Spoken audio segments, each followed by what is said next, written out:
All right, we're talking about vapes this morning. Everyday health experts are discovering more about the negative effects that they can have on your health. Plus, supplements and detoxes have grown in popularity online, but do you really need them to be healthy? We've got WWL Chief Louisiana medical correspondent, Dr. Hebert, breaking all this down. And I know the vapes are a big concern because it's not just adults we're learning that are addicted to them. Right, and I mean, just look around. Seriously. Everyone is vaping, all right? This is a medical emergency. And the reason why is because I've had like 3 or 4 12-year-olds that are coming to me saying that they are addicted to vaping. Now, the reason why this has come up again, yet again, is because we've had a young person, a teenager, that has popped up with something called popcorn lung or bronchiolitis obliterans. This is a serious, irreversible disease of the lungs that you cannot fix.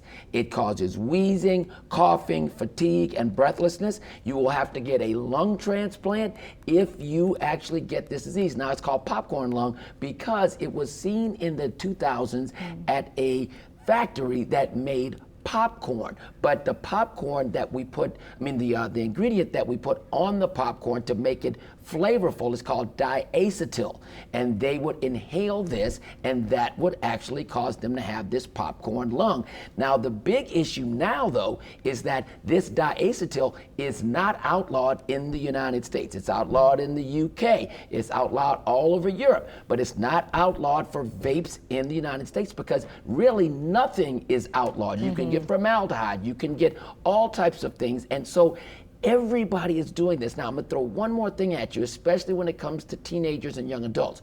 People are vaping marijuana, and if your child at any point or your young person in college is vaping and you notice a decrease in grades, if you notice them becoming disheveled, if you notice that they're being withdrawn and not coming out of the room, playing video games all day, okay, it's very important that you recognize that they could be vaping marijuana, especially if they have a diagnosis of ADHD, okay? Please make sure that your children and your partner and your spouse are not vaping, because I'm telling you, I do tons of clinical trials, and I guarantee you in the next 5 years, you will know that vaping directly causes cancer and that we are going to have a major epidemic on our hands when it comes to this. So this is very important for everyone out there.